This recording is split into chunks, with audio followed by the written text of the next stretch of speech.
Para sa isang lawyer ang manalong susukat sa katotohanan. Si Ira, isang lawyer na matapang. Nasabi ko ba sa iyo na total annihilation ang specialty ko? Walang ipinapatalong laban. Hindi na mahalaga kung ano ang totoo, ang importante nanalo tayo. Ngunit ang gumuguho niyang pag-ibig, Ganito na lang ba tayo? Hindi mo ako kakausapin, hindi mo ako hawakan, hindi ka man lang magpaparamdam sa akin? hindi na niya magawang ipaglaban. Nagbago ka na.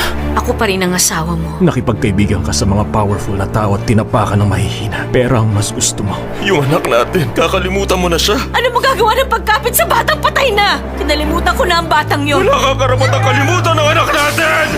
Mag-divorce na tayo. Paano ka kakapit Sino ba tong babaeng to, Marvin? Anong klaseng babae siya? kung may iba pang dumidikit?